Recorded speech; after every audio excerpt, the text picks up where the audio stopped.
Madame, Monsieur, bonsoir, nous sommes le jeudi 19 avril 2018. Bonne fête à Emma et bienvenue à tous.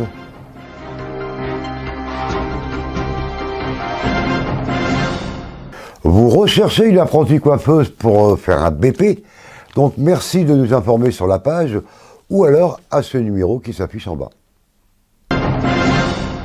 Cocorico, notre coureur local Julien Alaphilippe, remporte la Flèche Wallonne. Une très belle victoire à l'arraché. Une victoire qui va sûrement remonter la santé de son papa, donc actuellement hospitalisé. Joe, si tu nous vois, des bisous.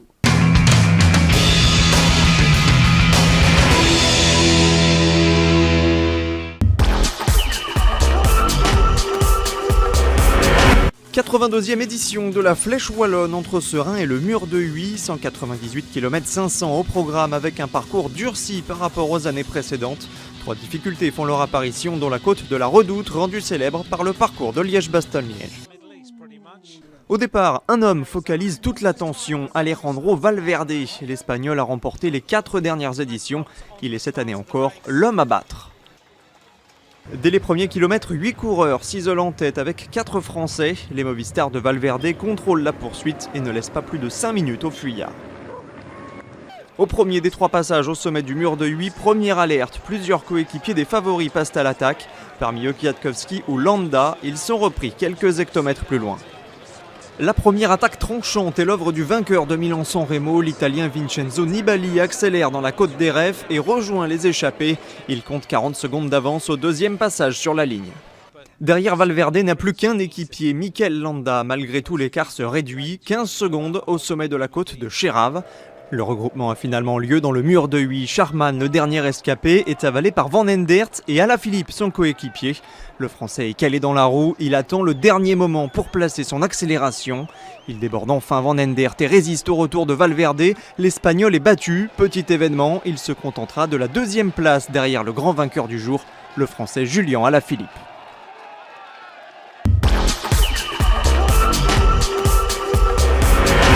C'est la consécration pour Julien Alaphilippe, 2e en 2015, 2e encore en 2016 derrière Alejandro Valverde. Le Français a enfin pris le dessus sur l'Espagnol, à la clé son premier succès sur une classique. Beaucoup d'émotions forcément pour Julien Alaphilippe qui succède à Laurent Jalabert, le dernier vainqueur tricolore au sommet du Mur de Huy. C'était déjà il y a 21 ans.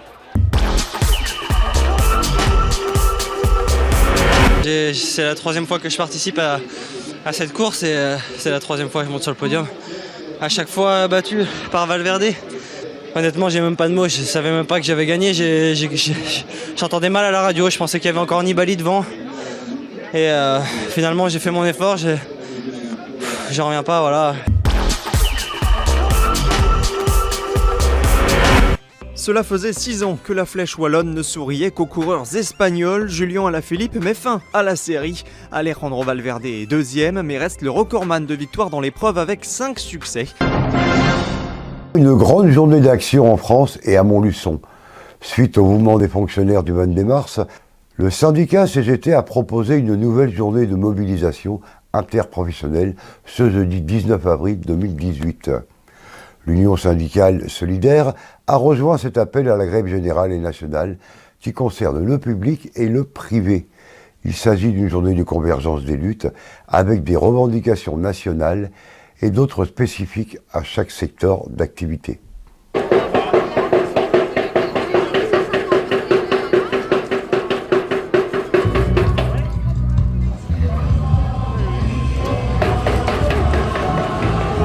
Aujourd'hui, journée de mobilisation, mais c'est que le début et ça se mesurera peut-être pas au nombre de manifestants dans la rue, mais aussi au nombre d'appels à la grève dans les entreprises privées et publiques. Donc j'allais dire c'est que le début de la convergence des luttes, étudiants, retraités, salariés du privé, du public, tous ensemble.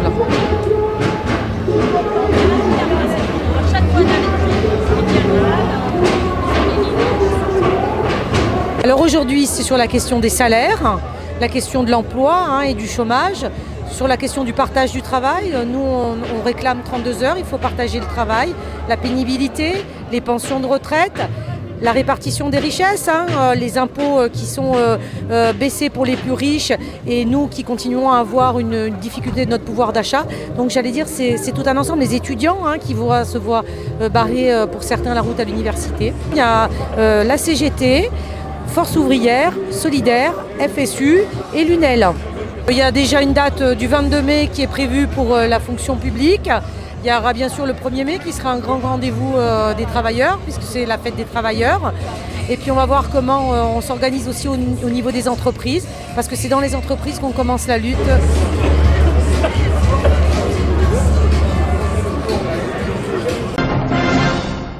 Plus de 30 artistes pour un seul cœur, celui du petit Paul, frappé par une grave maladie. C'est une IMC, une incapacité motrice cérébrale. Un concert est organisé au MUPOP ce dimanche 22 avril de 14h à 19h30. L'entrée est gratuite, ce sera à votre bon cœur. Les recettes de ce concert seront destinées à l'achat d'une combinaison afin de lui rendre la vie plus facile. Les lésions cérébrales à l'origine d'une IMC ne sont pas évolutives. Et dans la grande majorité des cas, elles ne sont pas héréditaires non plus. Elles sont la conséquence d'un accident, d'une infection autour de la naissance de l'enfant. Par contre, les conséquences de ces lésions peuvent être évolutives. C'est le cas notamment des troubles orthopédiques. Quelles sont les causes de l'IMC ? Alors, parmi les causes de l'IMC, on peut trouver un accident vasculaire cérébral, une malformation cérébrale, également une infection du fœtus, la prématurité ou un traumatisme dans les premières années de la vie, par exemple un accident de la route. En France, la cause la plus connue est la prématurité. Que provoquent ces lésions cérébrales ? Les lésions cérébrales provoquent essentiellement des troubles moteurs, des troubles gênant la commande, le contrôle des gestes. Et ces troubles sont visibles dès le plus jeune âge. Par exemple, les parents vont remarquer chez leur bébé qu'il ne tient pas bien sa tête ou qu'il tarde à tenir assis. À ces troubles moteurs, ça ajoute d'autres troubles, comme des troubles sensoriels qui touchent la vision et l'ouïe, également des troubles cognitifs. Les troubles cognitifs, il faut les distinguer d'un retard mental. Quand il y a un retard mental, on ne parle plus d'infirmité motrice cérébrale, mais d'IMOC ou de polyhandicap. D'accord, donc si je comprends bien, la pathologie IMC est assez différente d'une personne à l'autre. Oui, tout à fait. Selon l'étendue et la localisation des lésions, on va avoir différents tableaux d'infirmité motrice cérébrale. Bien sûr, toutes les personnes n'ont pas tous les troubles que l'on regroupe sous l'IMC. Par exemple, la maladie de Little est une forme d'infirmité motrice cérébrale. Un trouble comme le trouble de la parole, de l'élocution, la dysarthrie, toutes les personnes qui ont une IMC n'en sont pas touchées, même si ça reste assez fréquent. Une page d'histoire pour finir la semaine avec l'occupation par les Allemands durant la Seconde Guerre mondiale dans la Creuse, et notamment à Évaux-les-Bains. Suzanne Duffier se souvient.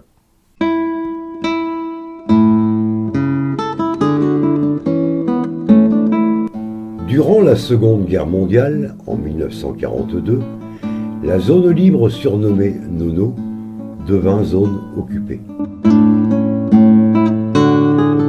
L'hôtel des Thermes d'Évaux-les-Bains va devenir un camp d'internement le 26 novembre 1942. Et la guerre s'est déclarée. Mon père est parti à la guerre, alors ma foi, je suis restée là. Et puis après, c'était fini. Durant 18 mois, l'hôtel hébergera 73 réfractaires au régime de Vichy. Il avait une renommée un peu particulière contrairement aux autres camps d'internement en France, une cinquantaine en 1944. Face aux autres camps, Évaux tenait de la pension de famille. Comme on le disait, la clientèle était choisie et en quelque sorte choyée. Oui, il y en avait. Et on ne s'y fiait pas trop, parce que quand même, on avait quelques Allemands là qui... Et oui, Herriot là-bas, l'ancien maire de Lyon, qui était en résidence, il habitait dans la villa, là-bas au Faubourg. Alors il était en résidence surveillée. Le but premier de cet internement était la mise au silence. En effet, les principaux internés étaient des personnalités politiques de haut rang de l'époque, comme Édouard Herriot, le général Doyen et le Tchakamoula.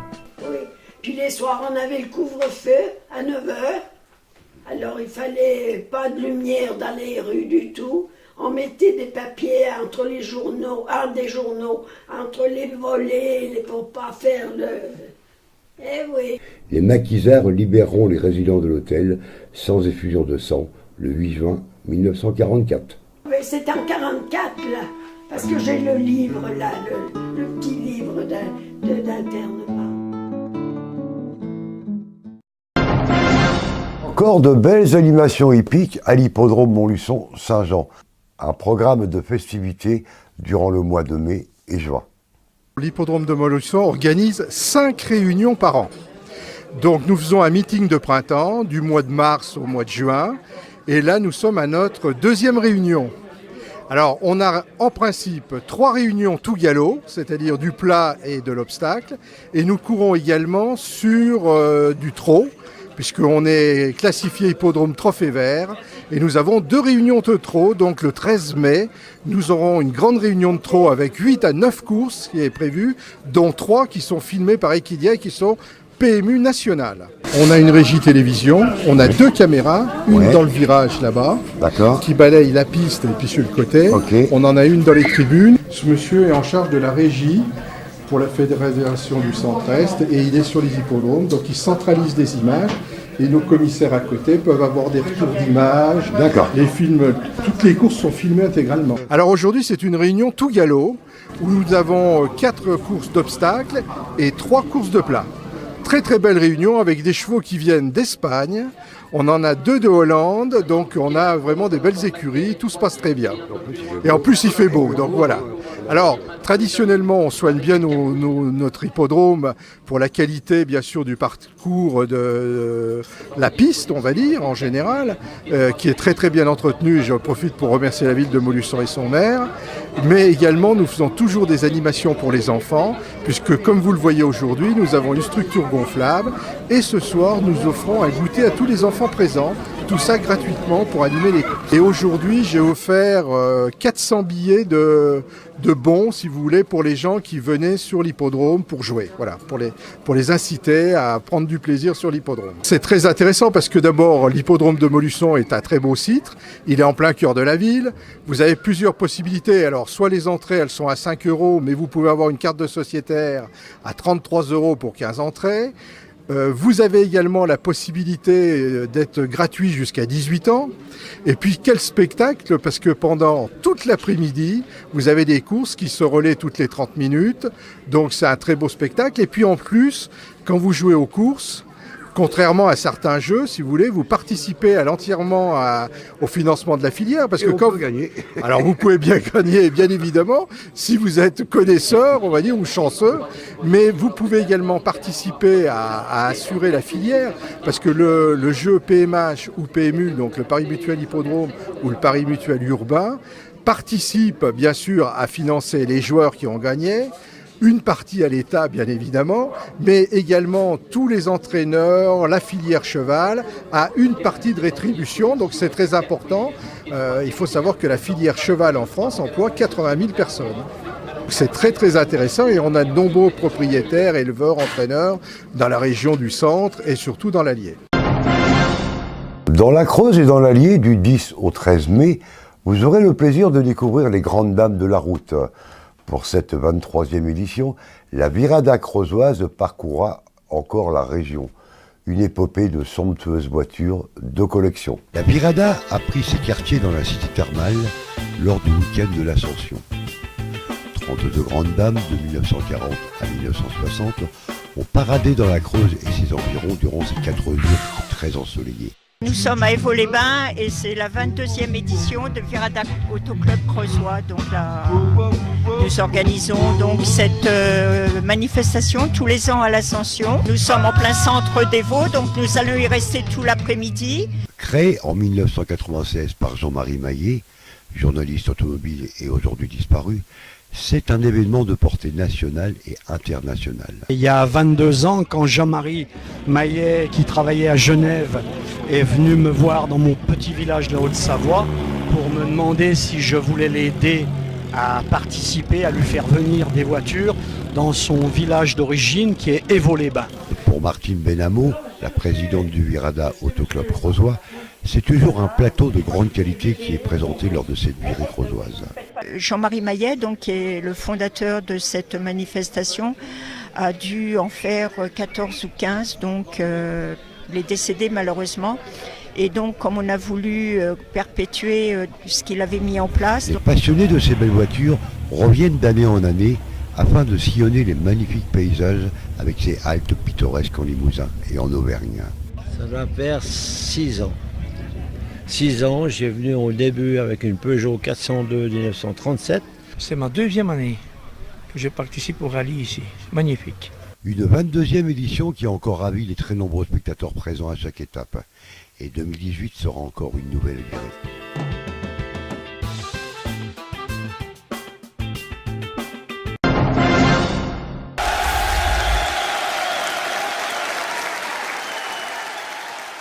Quelques rendez-vous sportifs dans la région. Donc en rugby, les Montluçonnais rencontrent les joueurs de Bort-les-Orgues au stade de Gravenches à Clermont-Ferrand. Ce sera samedi 21 avril. En handball à la Halle des Sports, le BSM moins de 13 rencontre Isor, les BSM moins de 15 rencontre Histoire et les BSM 1 rencontre Carquefou. En football, le Montluçon Foot 1 rencontre Bourgoin-Jallieu au stade de Dallopin.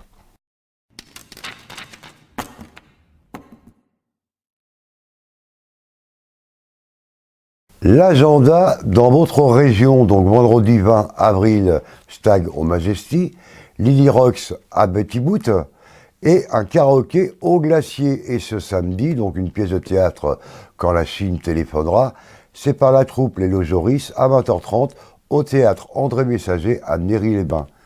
Et poursuit le nouveau spectacle des Chauvelus intitulé Nostalgiquement Vôtre à Vallon-en-Sully à 20h30. Et dimanche, donc 22 avril dans l'Allier, ce sera la 10e brocante du vieux château de Montluçon sur l'esplanade. Bien sûr, le magnifique concert au Mupop pour le Petit Paul de 14h à 19h30. À la Beau-Sainte-Anne, une démonstration de technique de peinture. Dans la Creuse, samedi et dimanche, donc la fête de Quasimodo à Boussac. Animation et défilé le dimanche. Le printemps des chevaux à la Selle du Noise et un grand marché aux puces à Chénier. Un bon week-end à tous sous le soleil et à lundi pour une nouvelle édition et portez-vous bien.